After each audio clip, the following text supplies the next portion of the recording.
Hear these words from Luke chapter 10, starting with verse 38.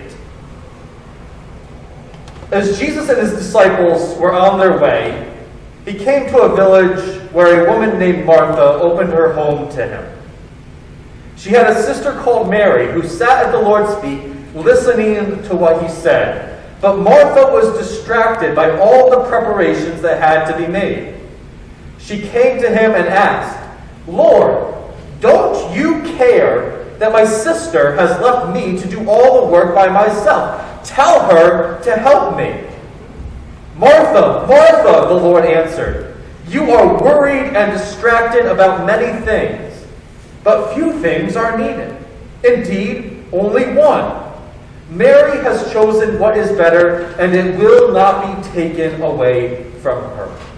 These are the words of the Lord for the people of God. Our thanks be to God.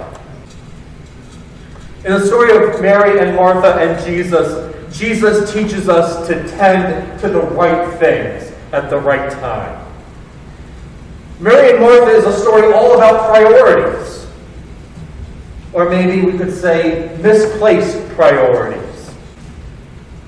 Mary's priority is on Jesus. She is at his feet, listening and soaking up his love and grace. Martha's priority, get this, Martha's priority is actually on herself. So often we think our busyness is outward focused, focusing on other people before ourselves. But Martha shows us that sometimes the busyness that we get ourselves into is all about our need to feel needed, to feel like we are worthwhile being there, to feel like we have a point of being there. Martha's busyness is not about serving others. Her busyness is about her own desires. Hear the words she uses. She says, "My sister has left me to do all the work by myself." That's a lot of me language for somebody who is supposed to be serving others. You see, Martha has turned this whole afternoon, this whole evening, from an opportunity to be close to the Lord into an opportunity to show Jesus just how hectic and busy she can be. And that's why I always think that Martha is something of a tragic character in the Gospels. You see, I've never heard of somebody, maybe you have, but I have never heard of somebody who, after getting together for an evening with their friends or with some long-missed family, say just how grateful they were to have the opportunity to get together with somebody because it gave them a great chance to wash their dishes. No one ever comes to me and says, "Oh, it was so nice. I had a great day yesterday with my friends that I haven't seen in so long because it gave me the perfect opportunity to try out this new dish soap that I've been dying to use." I've never heard anybody say that. And especially after the last few years, so many people coming to me telling me about how they saw family that they haven't seen in so many years because of COVID, because they couldn't travel anywhere.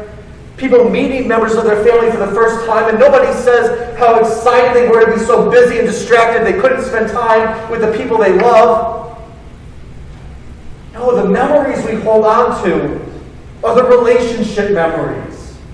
They're the memories of sitting around with somebody else, spending a day with somebody else, not the busy memories. A lot of times I think that we are just like Martha. We wear our busyness as a badge of honor. We add more things to our lives, more things to do at work, more tasks around the home, more commitments at church, more activities with the kids, more, until we are doing more and we have forgotten to care for our souls. Consider for a moment what Martha missed because she was not out there sitting with Jesus. Consider what Martha missed because she was so wrapped up in what she thought she must do that she ignored the relationship that was available just one room over. Jesus invites us, through this story of Mary and Martha, to get a new focus in our lives. You see, busyness is not the way of Jesus. And that might seem strange to hear because Jesus seems to be really busy in the Gospels. He does a lot in a very short amount of time. But if you actually read what Jesus is up to in the Gospels, Jesus rarely seems to be actually busy. Jesus works. Hard, holy work, I call it. Jesus works, but he pairs that work so often with moments of peaceful rest. And when Jesus does that hard, holy work, notice that he never lets it get in the way of being present with someone else. In fact, just the opposite actually seems to happen. Jesus is so present in the world, so free from the distraction of busyness, that he sees those who no one else sees, cares for those no one else is caring for, is present with those no one else has had the time to be present with. Jesus invites us into that kind of life. Jesus invites us to be what I call an unbusy kind of people. This brings us back to an idea I shared with you last week. Last week, King David discovered that the cure for what ailed him was to be in worship. Well, I want to tell you today that the cure for our busy, hectic lives is to be in worship. Cultivate unbusyness in your life by letting yourself take moments each day to simply be in worship. And as you practice worshiping, begin to imagine what your life might look like if that became your main focus. If you got rid of all the distractions and said, I want to make worshiping Jesus Christ the number one priority in my life. What a gift that could be to yourself. But more importantly, I think maybe that would be a wondrous gift to someone else. The gift to say it's okay to breathe.